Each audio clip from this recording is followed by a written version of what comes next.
Hey, everybody, welcome back to another edition. Yes, believe it or not, it has not been canceled yet. I still don't understand why, but we are back for another edition of Third and Leng. Matt Leng will be joining us momentarily, and glad to have you aboard. By the way, thank you to everyone that's been watching these, that have been following us.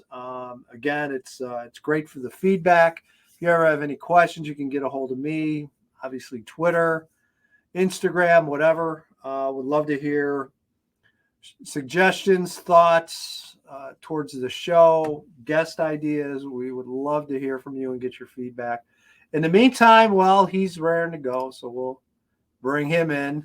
I will open his mic. God help us all. The one and only Mr. Matt Leng. Hello, sir. How we doing, guys? It's good to We're be good. back, and Good to here be we back. are. I guess we should have a clue what's going on. We're entering week 5, so we're entering that the fork in the road. What's going to happen? Yeah, and we're going to maybe next week, man. I think we're gonna sit down and really start hammering out some different classes and how things are shaping up playoff wise, and maybe some Sure. surprises and what have you. But that's not going to happen this week because we have a very special guest, and again, just incredibly honored to be by Dana. I'm sure that he has a lot better things to do than talk to us knuckleheads, but what the heck? Let's bring him in anyway. Glad to bring in the head coach of Byron Tigers, defending state champion Byron Tigers. Need to add that onto the tagline. Jeff Boyer joining us, and Coach, so glad to have you aboard. Thanks for having me. It's an honor to be on the show here. Not really. That's really nice of you to say, but we appreciate it anyway. How's the season gone so far for the Tigers? I know obviously week 1 loss to Stillman. Sure looks like Stillman's got things up and clicking. Seems like ever since week 1, you've got things back on track, and you got the Tigers rolling again so far. Yeah, it's been a good year. Certainly flown by. It's hard to believe we're in week 5 already. But yeah, we're sitting at 3-1 right now. Pretty young team, so we're kind of learning along the way. But yeah, Stillman Valley is a very good football team, and obviously well coached. Mike Lawler is one of the best coaches in the state. Matt? Well, Coach, you got kind of a young team, and what's kind of been the motto this year? You guys got the young guys trying to kind of learn the ropes. What's been kind of the buy-in, or what's been kind of the motto or the saying with the young team as you kind of took one on the chin in week 1, but here we are going into week 5, and you got to be feeling pretty good. Yeah, our team motto this year is always earned, never given. I think it was a great motto for the seniors to pick this year. We come off a state championship last year, and I think our kids understand that we still have to work hard, and we still have to earn it. So our kids are working hard. They're getting better each and every week. Sometimes that early loss allows you to kind of refocus and reset and figure out what you need to get better at. You mentioned coming off the state title, Coach, and obviously your kids got a taste of it. They got a huge taste of it. There are positives and negatives of going through that, where the positive is you had those underclassmen. They were able to work with your team, and I'm sure you had some kids called up from the Frost Soft team and got them some extra work and extra reps, and I'm sure that helped out in the summer leading up to the season. But when do you physically take the trophy and put it away and say, that's it, we're done, let's move on? Do you physically have to do that, or how was your kind of take on that, and how did you work that in? Yeah, just a continual reminder for the kids that last year's over. It's time to get to work, and I think we gave the kids some time off, after Christmas, and let them be kids, let them participate in their other sports. And then in the spring, with the kids that weren't out for track or weren't out for baseball, we started lifting weights after school, and then in the summer, we've gotten after it. But I haven't heard the kids one time talk about last year and what happened last year. I think that's in the rearview mirror. That's over, and it's a new year this year and a new team, and these guys are focused on the task at hand each week. Coach, I was just going to ask you, because I talk to you on occasion and stuff, and every year you have a different team every year, at least here recently. you guys have been having turkey on the turf, and if a stranger were to come up to you off the streets, and they would say, "Hey, what makes a Byron football player?" Like, what are those characteristics and traits and qualities that these kids continue to create on their own? I mean, what is it? Drive, hunger, attention to detail. I mean, what makes a Byron Tiger football player? Yeah, I mean that's a great question, and I think it's a combo of all those things that you're talking about there. Some of the core philosophies that we have. We want to mentally know what we're doing, both sides of the ball, get lined up correctly, know what our assignments are when we're blocking up front, and then we want to be a physical football team. And we do those things. We hold on to the football and play great defense. I think it gives us a chance against about anybody. Coach, one thing I always notice about your team is it's year in, year out, strong. I mean, you've got some strong kids. You might not sometimes have the biggest kids in the world, but what is the weight program? How do you incorporate a weight program in what you do? And I got to imagine the buy-in's got to be tremendous in your program just across the board, really, really strong kids. Yeah, and one of the things that we added, 10, 15 years ago was strength and conditioning into the school day. And one of my assistant coaches, Eric Yearley, he runs the strength and conditioning program. So our kids are in the weight room, at least twice a week, for an hour at a time, getting their lift in throughout the season. So that's been a huge thing throughout the school year. But then we also have another one of our assistants, Chad Wilmarth, who was actually the head coach at Genoa Kingston a couple of years ago and came back over to Byron. He's a Byron grad. He runs the strength and conditioning in the summer and just does a tremendous job with the kids. Our kids are bought into the weight room, and that's really that's our sole focus in the summer. So we're not doing a lot of 7-on-7s. We host one at Byron. It's fun for our kids to play in, but we don't even really pick up the football until mid-July. Our focus is on strength conditioning and working on our speed and agility throughout the summer. So, Coach, now that you've done this for several years, and you know what you're doing, and you have a great staff. I mean, what do you do like when you start getting around weeks 5, 6, and 7 when it comes to maybe saving your legs? And I say that on a day like today when it's 90 degrees out, and then the cold weather is going to come.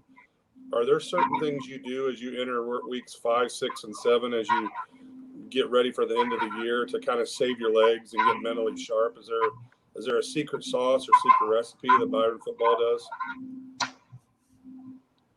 Yeah, I mean, I'm sure a lot of programs do this, but towards the end of the year, we'll taper down with what we're doing. So we'll cut practice. During the school year, even from the start, we're going 2 hours max. That's it.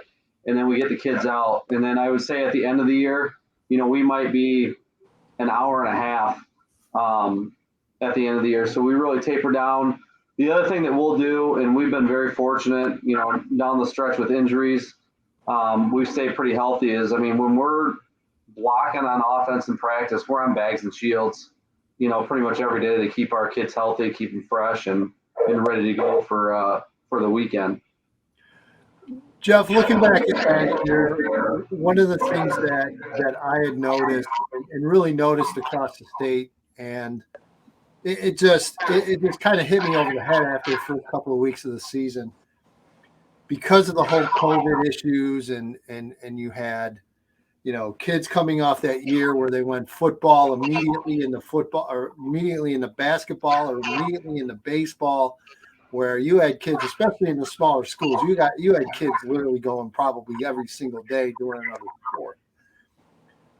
How big of an impact was it having that full off season? And I know you said that you really don't get going until later in the summer, but did you see a noticeable difference in your kids? At least maybe even just an attitude change where it's like, oh yeah, finally, you finally had a little time away and can get away from stuff and go do those travel sports and not have to worry about stacking sport on top of sport on top of sport right away. Because that was quite a grind.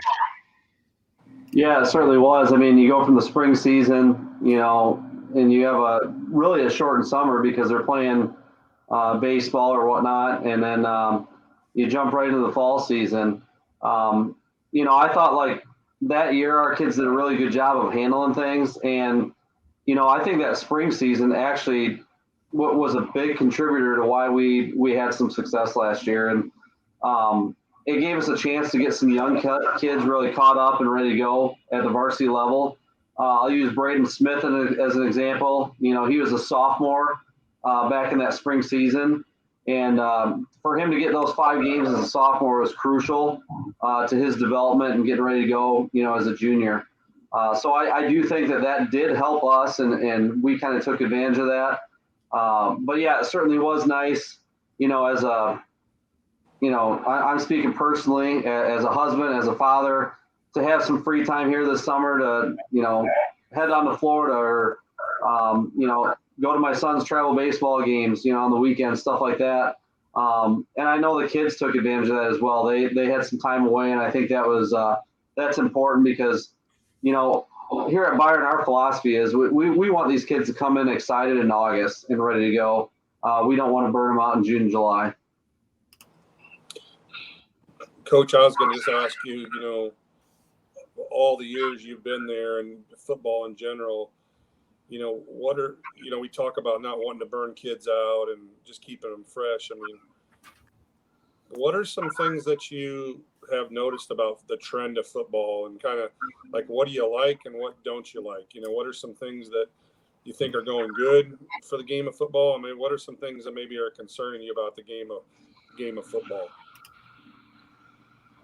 I think football is a great game. It's the ultimate team sport, and we're teaching these kids so many life lessons along the way.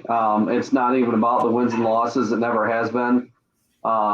It's about these kids developing into young men and learning how to become good employees, great husbands, great fathers, and that's really what we're shooting for here at Byron.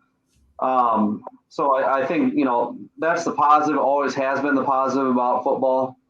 Some things that are a little bit concerning. Obviously, you guys have talked before about the referee situation.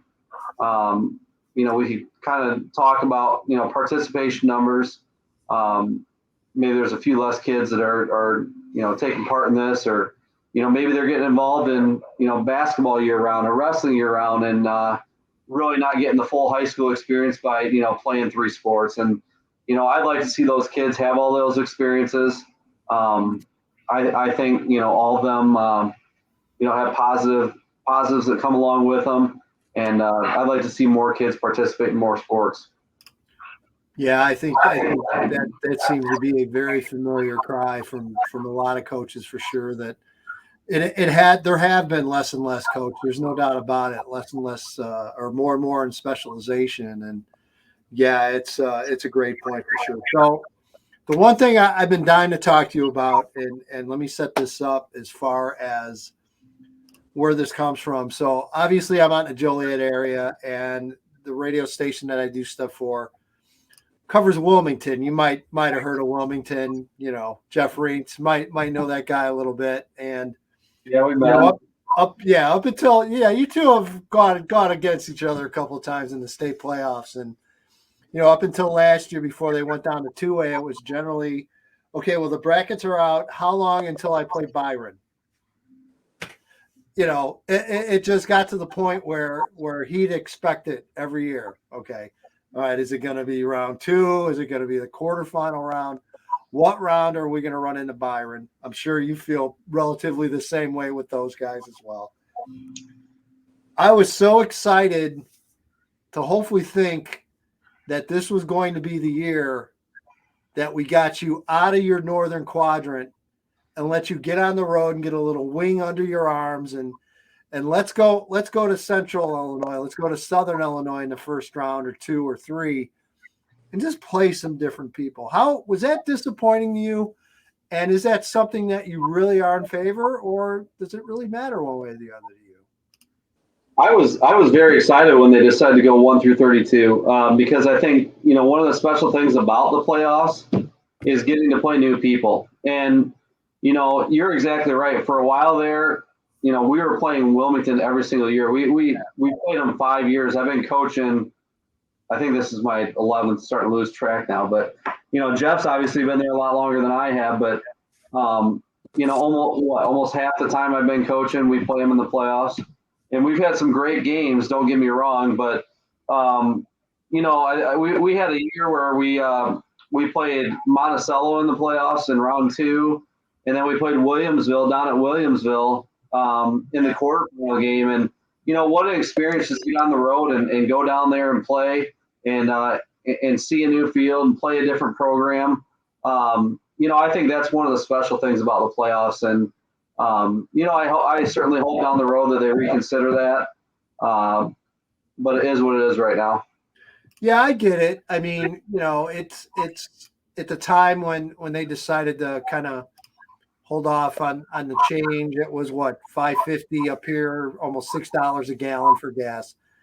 We're all reasonable people. I think we all understood that at the time that, yeah, this could have an impact in the economy, obviously, on school districts and cost and everything else. But yeah, Jeff, I'm still disappointed, but it's my hang up, I guess. I'll have to deal with it for a year or so. Matt, you have something for Coach? Well, yeah, Coach, I was just going to say, we know the magical journey that you made last year, and you that magical run, and over the years you've played some of the top dogs in the North. I mean, if you had to just share a little love today on some of those teams in the North that are kind of establishing their program and maybe kind of creating a rivalry with you, I mean, what are some teams up there that are kind of maybe they're following the Byron blueprint, and they're starting to become a powerhouse program. I know this last week you had a spirited battle with Genoa Kingston. That's a team and a program on the rise. And then, of course, there's a few other teams that, you've played. I mean, who are some of those top dogs up there that you kind of admire and respect their brand of football? Now that we're talking about you and Wilmington, I mean, who are some other teams up there? Well, I'm going to start off by saying this is, when I started out, there was a number of years where, Stillman's always been a rivalry. We're 5 miles down the road. We're just across the river.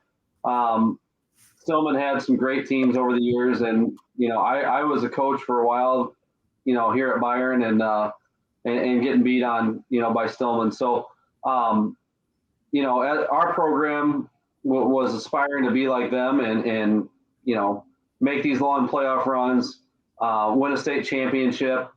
So, I think first we need to talk about them and that, we kind of want to emulate what they were doing. But there's some teams that we've played in recent years in the playoffs that, really stick out. And, Wilmington, you mentioned them. They're one of them. We've run into Princeton a couple times, and I think Princeton's had some really, really good teams in 3A. Obviously, IC Catholic. We played them a couple times in the playoffs, and they're a tremendous program. And then, I think one that is really, really impressive that, played us down to the wire last year and is having a tremendous year this year is Braidwood Reed Custer.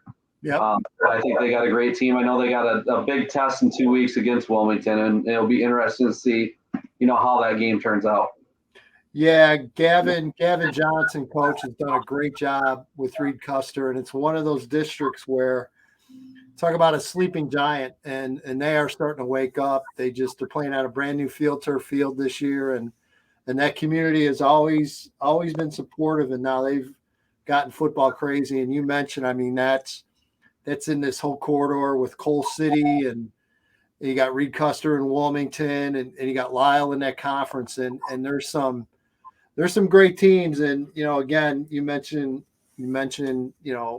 that respect. It goes right back because every time they talk Byron and Big Northern, they know exactly what they're getting into. There's no doubt about it. It's like, in a lot of cases, it's like, oh, great, here we go. We know what we're going to expect. It's going to be a dogfight.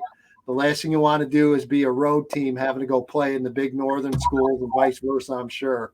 Because you guys have – I know you've seen the parade of Harleys leading into Wilmington and their pregame and how crazy that place gets.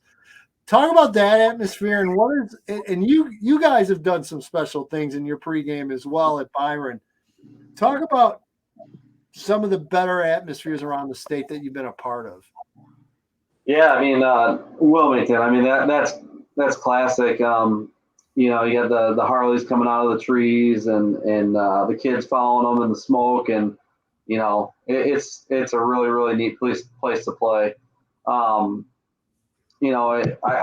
really enjoyed going down to Williamsville and seeing that school and great program. That was a fun one. But yeah, here at Byron, I mean, we bring the hog trailer out usually first week of the playoffs, and we try to give those linemen some love. I mean, they do all the work throughout the year. They never get their name in the paper, so it's kind of our way of recognizing them and saying, great job throughout the season, and we appreciate everything that they do. Matt? Coach, I was just going to say, obviously last year with some of those magical finishes and just how you kind of finished the journey and accomplished what you set out to do. What do you think Coach Stein what did he have to say about that, about those finishes? And what do you think he would say about just some of these great surroundings too? I mean, I'm still, in awe of like the atmosphere I saw last Friday night at Williamsville, and I know with Wilmington and you guys. I mean, do you think Coach Stein?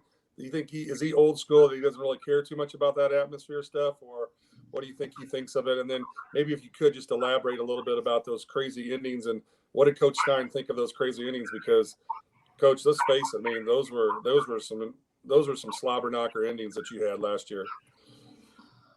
Yeah, I mean, I think Coach Stein, being my head coach when I was in high school, he still feels very connected to our program. And, I think it's a special thing that we have here at Byron where, he coached here for 37 years and I just happened to play here. Coach Considine, Coach Wilmarth, those guys played here at Byron. And, for us to be here doing this and carrying on, what Coach Stein created, I think that's a special thing, not only for us, but I think it's a special thing for Coach Stein to sit back, be retired and see us doing this and passing these things along to the kids, just like he did for us. We've had the unique experience of being able to stay in touch with Coach. He lives down in Texas now, but he's been back, throughout the year.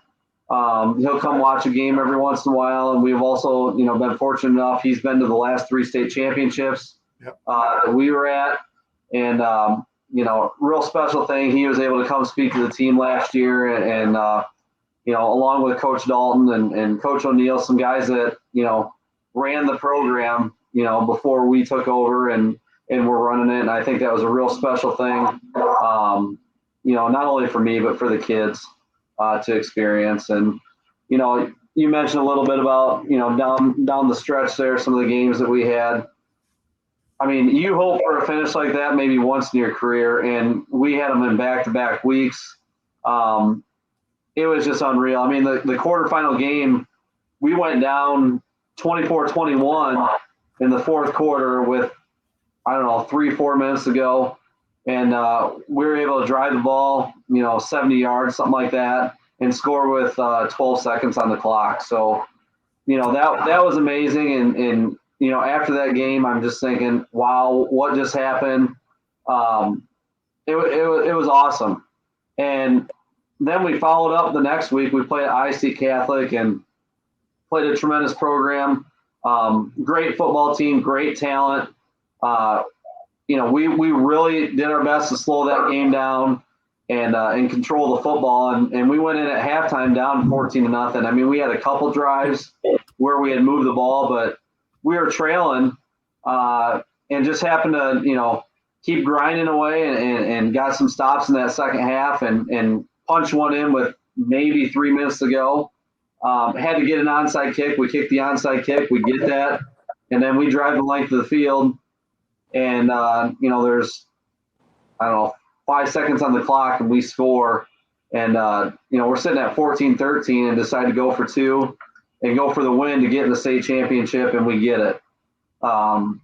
Just an amazing finish. I don't even it was another one of those games where you just like the buzzer goes off and you just kind of look around and go, what just happened? How did we pull that off? And it was awesome for the kids, awesome for the community. Just so proud of that group of kids because they were never the biggest, fastest, strongest, but what they were was, they were a great team and played great team defense and believed in what we were doing on offense. And, they're happy going 4 yards a pop and holding on to the football, and it just worked out for us. Never a doubt to go for two? Not against IC Catholic because I did not want to take the chance of them getting the ball in overtime. Yeah.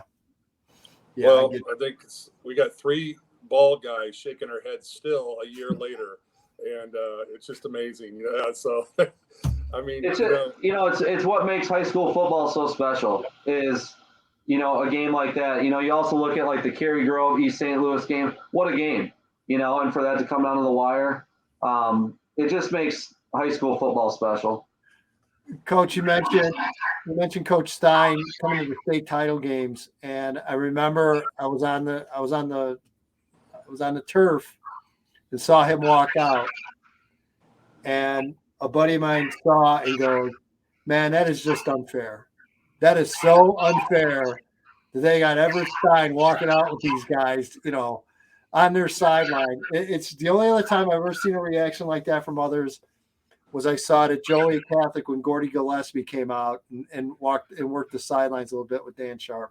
Same kind of reaction, like it was like a football god walking through just before the game, and little tip of the cap for you guys pulling that off for sure. And I would just like to say thank you to EDGYTIM for allowing me to do a podcast. Now he's allowing me to do these video casts. That's neither here nor there. But the fact that I'm able to talk to coaches, I talked to Coach Stein last year for 55 minutes on a telephone call. I mean, enough said. He's a wonderful, great coach. Yep. Still to this day, and I will say this, still to this day, Edgy, I still think the best 3A football team I've ever seen is in 1996 when a team manhandled St. Joe, and there was a certain guy playing quarterback. And, I think his jersey's hanging up behind him. Yeah, and but I'm just going to tell you that was led by a great coach. But man, I tell you what, after talking to him for 55 minutes via phone call in my office at Havana, Illinois, Everett Stein is right up there in terms of classy people. It's just such a unique experience at Byron because, I mean, Coach Stein was here for so long. Coach Stein coached my dad, and just the amount of respect that Coach had throughout the community, not only when I was playing, but still to today, and the amount of lives that he touched over the years, it's unreal. And we're going to get together and talk in a couple weeks. He's going to be back for the game, and I can't thank Coach enough for where I ended up because without him I may not be doing what I'm doing today. And I think there's a lot of other guys that played for Coach Stein that would say the same thing. And he's responsible for a lot of people's successes over the years.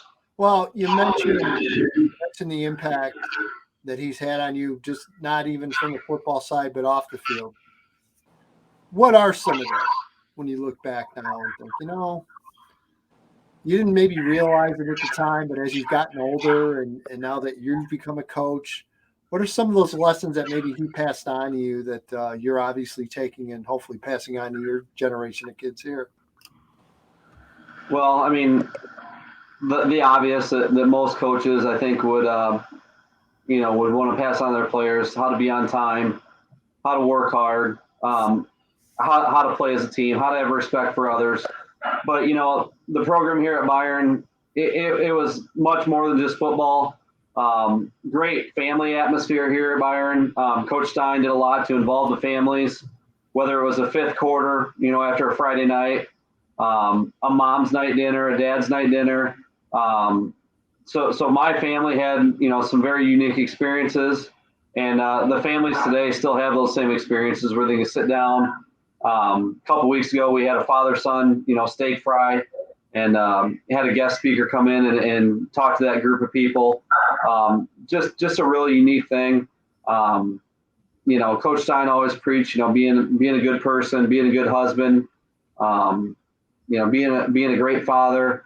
And I think those are life lessons that you carry with you, forever. And it's way more than just, being on the football field and winning football games. And that's special. And I'd like to thank Coach Stein for, passing that on to all of us.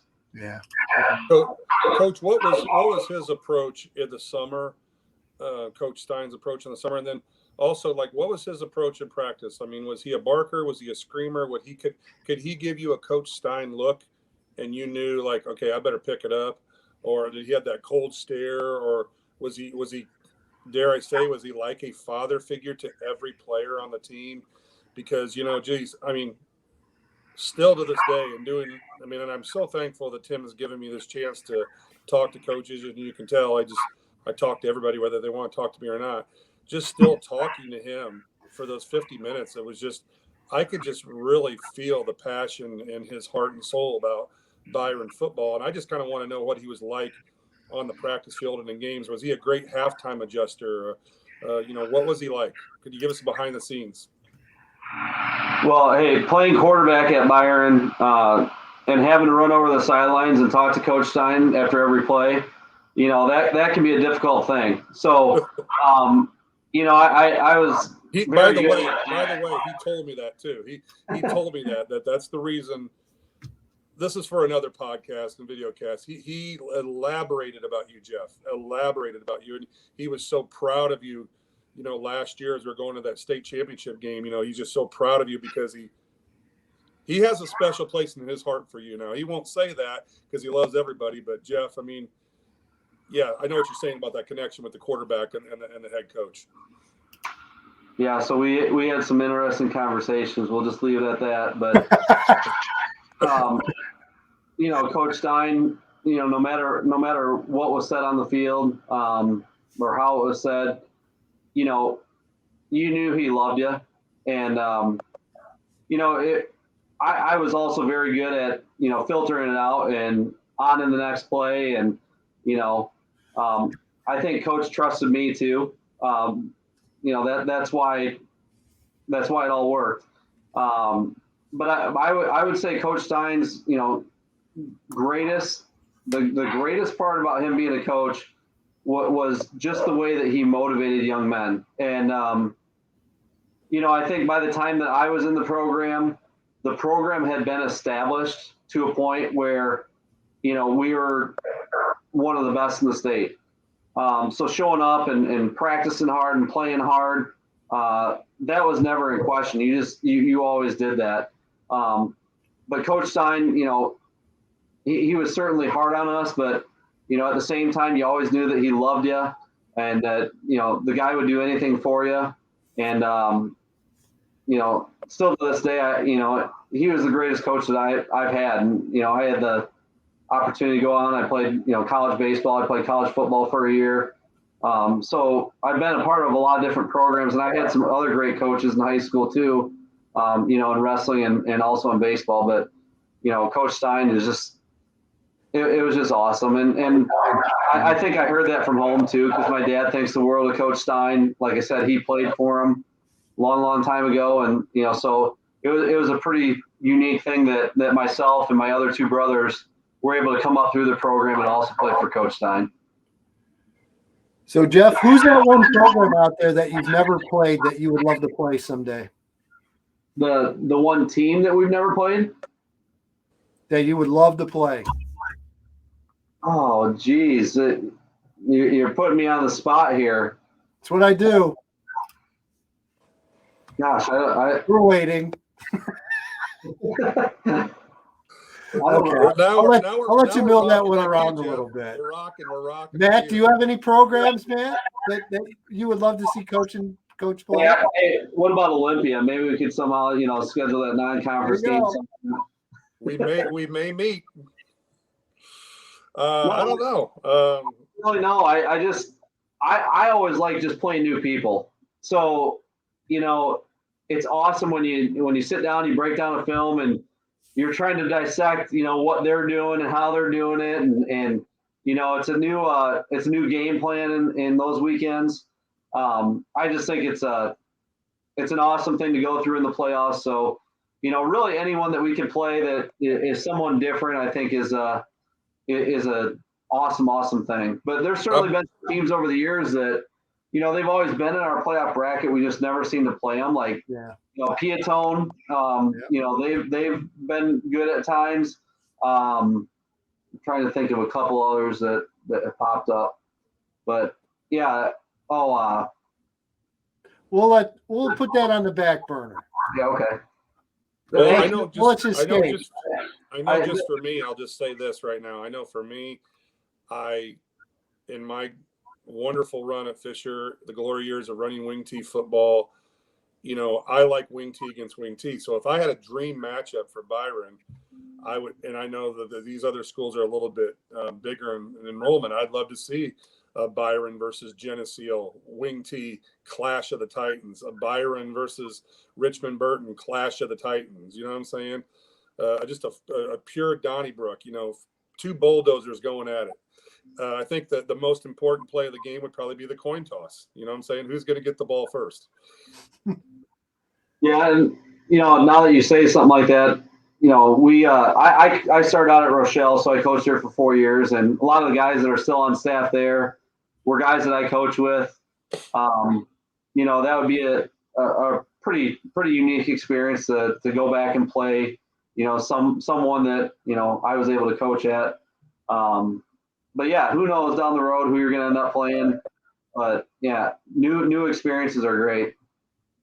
Yeah, I had the pleasure of going out to cover a couple games out in Rochelle with Kevin Crandall, and just loved it out there. And to this day, guys, I'll tell you right now, and all of a sudden the best pork chop sandwich is in vogue again for whatever reason. In my mind, it's never left. It's always been in my heart every single year. Coach, I'm telling you, Rochelle might have been one of the best I've ever had. Yeah, those are from Heddon's, and Heddon's just a little meat market in between Rochelle and DeKalb. And actually, I've known Lance for a long time. Lance, they recently sold that business, but Lance is one of my good friends, and they do an awesome job. And you're right; those are the best pork chop sandwiches. They're great. Hey, now I'm going to catch grief, I'm sure. Although, Matt Leng, did you try the one that won last year from, was it Normal Community? No, I have not tried. It's pretty good. I'm not going to lie. I got it over here. There's my Spartan. I got pointing the wrong other way. Hey, we've got a pretty good pork chop down here too. Okay. We got a big game week 5 against New Berlin Pretzels, and let me tell you, we got 500 pork chops ready to sell, man. So it's gonna be cold weather, so the pork chops are gonna be flying off the grill everywhere you go. So, Jeff, the IHSA is going to have a new host. Well, maybe not a new host, but they're going to announce a winner of a new host school after this year. Just your thoughts on, I mean, you've played it NIU, right in your backyard. Obviously, I think Illinois, U of I has a lot to offer. I enjoy the games there as well.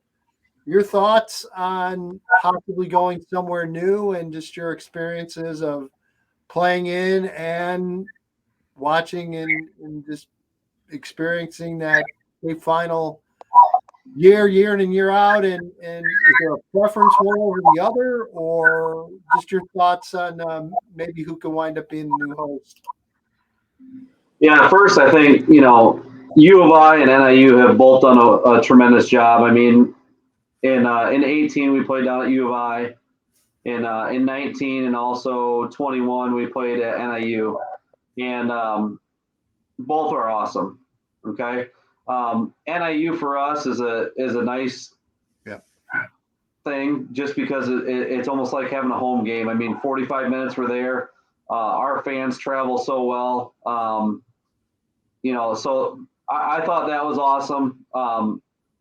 Also, NIU being there in 19, a lot of those kids that were on the team last year dressed in that game. So we had the unique experience of those kids, being in the same locker room, warming up in the same facility. Nothing was new to them. So I thought that was great. But yeah, I don't know where it's going to end up. It used to be at ISU. I have never been down there, for a state finals. When I was a sophomore, we did play down there. I think we played normal U High, I believe, on the turf. So, I don't know where it's going to end up, but I'm sure the IHSA is going to do a tremendous job, and whoever hosts that, it's going to be great. Yeah, it's going to be interesting to see how that shakes out. And Jeff, I really, Matt and I have talked about this for a while. I think eventually they're going to wind back up at Illinois State. That's just my gut feeling. I think ISU has done a lot of renovations. They're in the middle of building an indoor facility now. Once that goes up, I think they're going to be really hard to beat just from a location standpoint for them.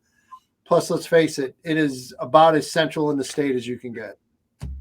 Yeah, that's what I was going to say. I mean, when it's at Northern, obviously the Northern teams, it's almost like home field there. But, when we go down to Champaign, I know that year we played Monticello, and that wasn't a real far trip for them to get over to Champaign. So, that was less of a trip for them. So, I agree. Bloomington's, right in the middle.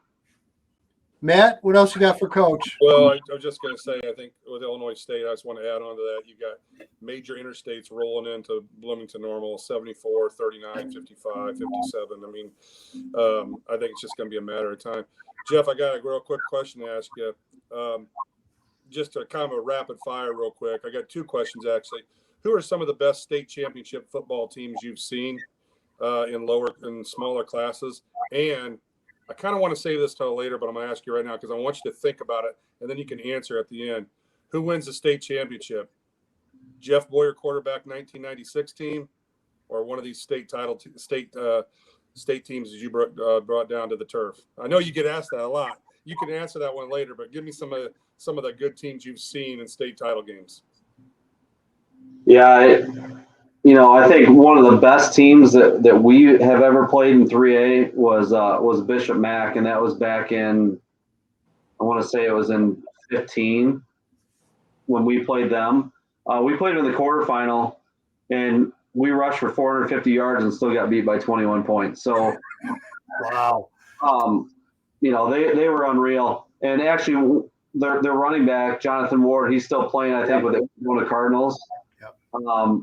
And they had some other players that were unreal. They had a wide receiver that went to, I believe, Minnesota, and they had a middle linebacker that was phenomenal. Yep. I don't know where he ended up or what he did, but that was an unreal team. I can remember back when I was at Rochelle, and the Morris Joliet Catholic game. That was an awesome one. Lena Winslow, I mean, what they've done in 1A, holy cow, that's impressive. There's so many schools that have just been unreal. It's hard to pick one, but yeah, that Bishop Mack team, certainly one of the best teams that we've ever played.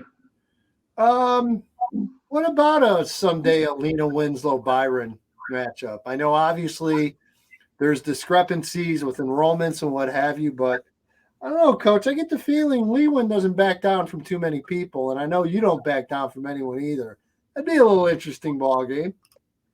Yeah, that would be fun. We're in a lot conference right now, so our schedule is pretty much set. But if we were ever have a chance for a non-conference, and any of those guys wanted to play, I think we'd certainly entertain that. I know Lena Winslow used to play Stillman back in the day, real early in the season.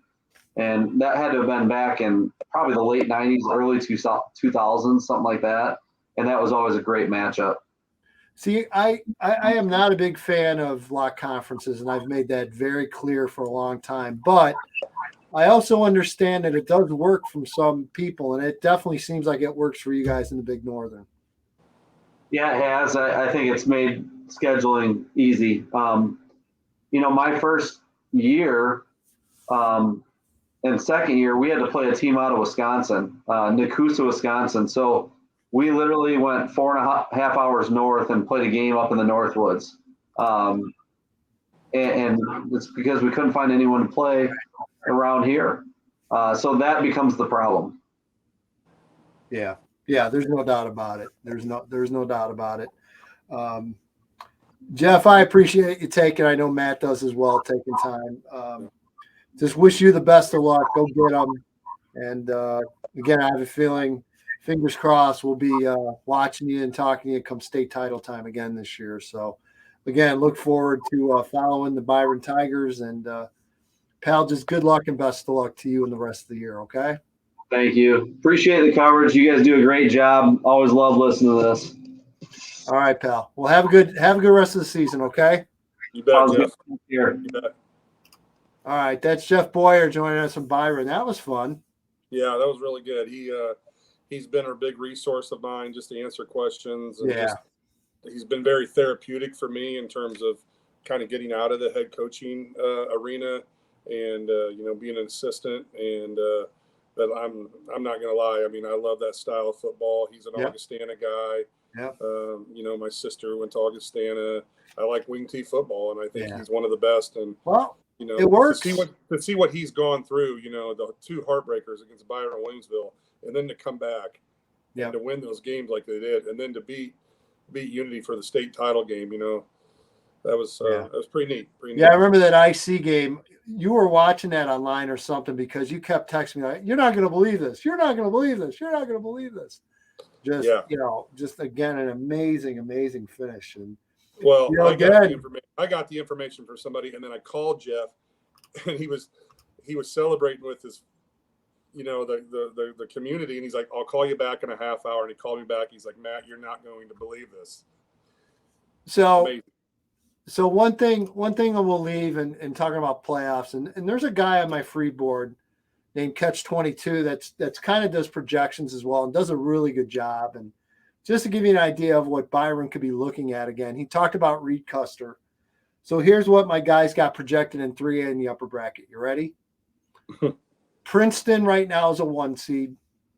Genoa Kingston is an 8. Kiwani is a 13 against DePaul Prep from Chicago. Immaculate Conception is a 5 seed. So at least for Jeff's purposes, he wouldn't see IC until probably the quarterfinal.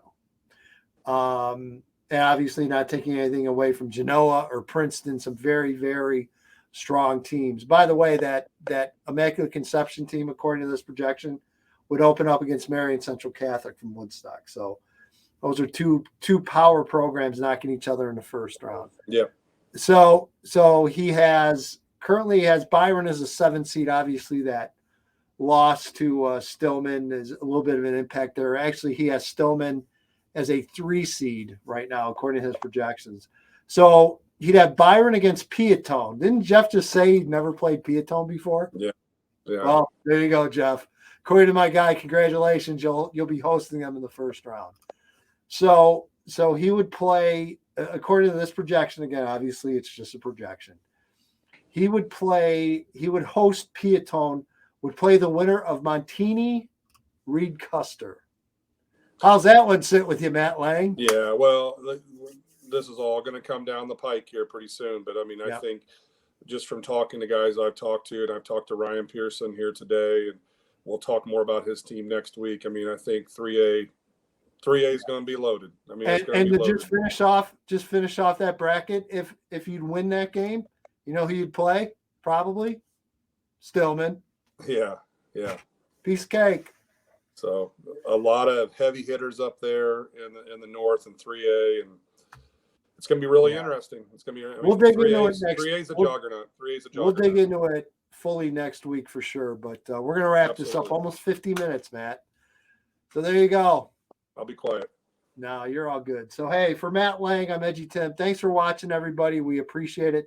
Thanks to Jeff Boyer and everybody with the Byron Tigers. And again, just always great to visit with a new coach. And we'll have more coming up during the rest of the year, trust me.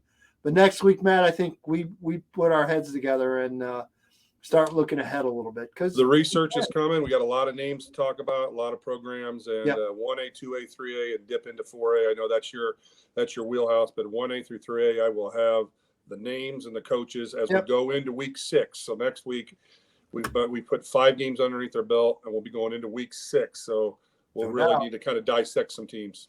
Yep. So that's Matt Leng. I'm EDGYTIM. Thanks everybody for watching. We'll see you.